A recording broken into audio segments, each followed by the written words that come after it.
You have been told, since you were old enough to listen, that the best product wins, that quality rises to the top, that if you build something people love, truly love, the market will reward you. That is a lie. A sharp, subtle swoosh punctuates the text appearing. In 1987, a small Austrian company released a drink into Western markets. Independent taste testers described it as, and I'm quoting directly, disgusting. Focus groups rejected it. Market researchers said the flavor profile was, quote, reminiscent of liquid medicine. One consultant told the founders bluntly that this was the worst product he had ever tested. The founders didn't change the formula. They didn't reformulate. They didn't soften the taste. Instead, they leaned in. They weaponized the disgust, and within a decade, they had built the single most profitable beverage brand per unit in human history. Not Coca-Cola, not Pepsi. A small metallic can of something most people admit does not taste good. This is not a story about energy drinks. This is a story about the invisible architecture of belief and how the people who understand it control what you buy, what you value, and what you think is real. The year is 1982. Dietrich Mateschitz, an Austrian toothpaste marketing executive, lands in Bangkok on a routine business trip.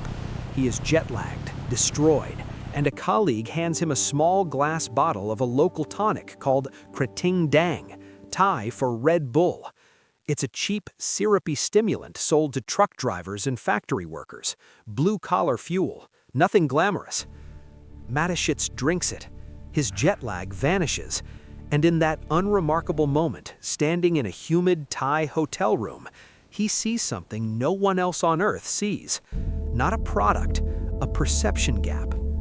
He licenses the formula. He modifies it slightly for Western palates, carbonation, less sweetness, a sharper medicinal edge. Then he does what any rational businessman would do before a major launch. He commissions extensive market research. The results come back catastrophic.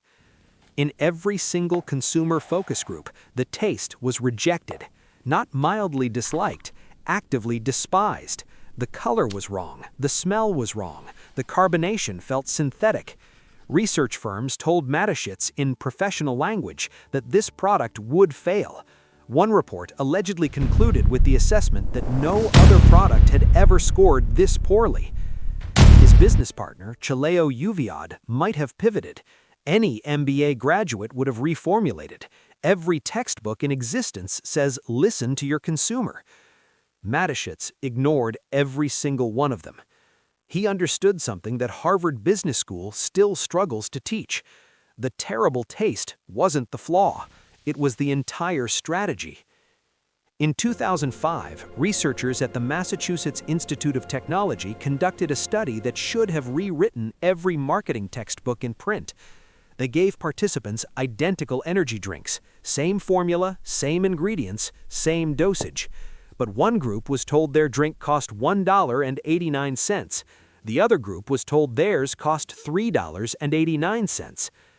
The group who believed they drank the expensive version solved 30% more puzzles in a cognitive performance test. Same liquid, same chemicals, radically different outcomes. This is the placebo effect applied to commerce, and it does not just operate in medicine. It operates in every purchase you have ever made. Your brain does not evaluate a product based on its objective qualities. It evaluates a product based on the signals surrounding it. Price, packaging, taste, inconvenience, exclusivity. And this is where the trap is set. From the moment you enter the education system, you are conditioned to believe in a specific economic logic, that value is objective, that a good product is one that satisfies the most people, that consensus equals quality. You are trained to seek approval, to smooth edges, to sand down anything polarizing until it is palatable to the widest possible audience. This is the architecture of mediocrity. The market does not reward the middle. It never has. The products that generate the deepest loyalty, the highest margins and the most fanatical customers are products that some people genuinely hate. Marmite, black coffee, brutalist architecture, Bitcoin, and Red Bull. Red Bull understood a principle that behavioral economists call the signal cost theory. If something tastes like medicine, your brain unconsciously categorizes it as medicine.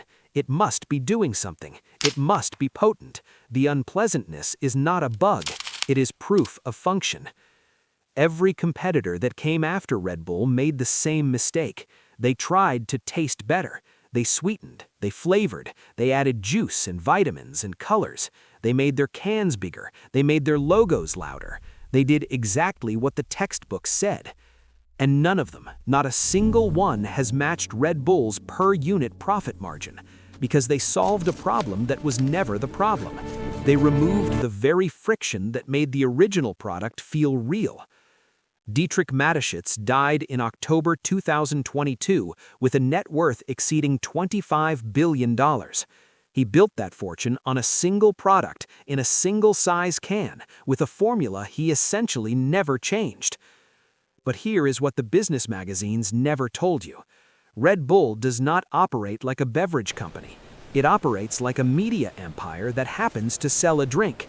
They own football clubs, Formula One teams, a television network, and a content studio that produces documentaries and films. The drink is almost an afterthought, an artifact, a metal totem that represents a worldview. The elite do not compete on product quality. Read that again. They do not compete on product quality. They compete on perception infrastructure. They build worlds around their products, mythologies, identities, tribes. And then the product, no matter how it tastes, becomes sacred because of where it sits in that mythology. So what does this mean for you?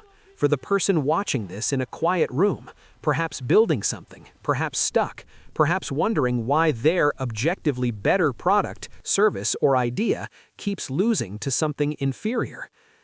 It means you have been solving the wrong equation. You have been optimizing for approval when you should have been engineering for belief. You have been sanding down the edges of your work to make it universally acceptable, when the edges, the friction, the discomfort, the polarizing quality were the only things that would have made it unforgettable. The sober reality is this: people do not pay premium prices for comfort. They pay premium prices for conviction, for the feeling that this thing, this drink, this course, this brand, this philosophy is not for everyone, that it requires something of them, that it is an act of identity to choose it. Comfort is cheap. Conviction is expensive. Red Bull priced itself at 2 to 3 times the cost of a Coca-Cola. It came in a smaller can. It tasted worse. And it won. Because Mateschitz understood the oldest law of human psychology, a law older than capitalism, older than markets, older than money itself. We do not value what is easy to consume. We value what costs us something. We value sacrifice. We value friction. We assign meaning to pain.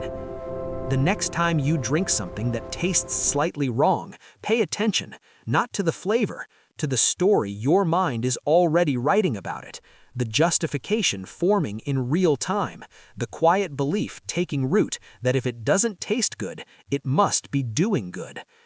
That belief was not yours.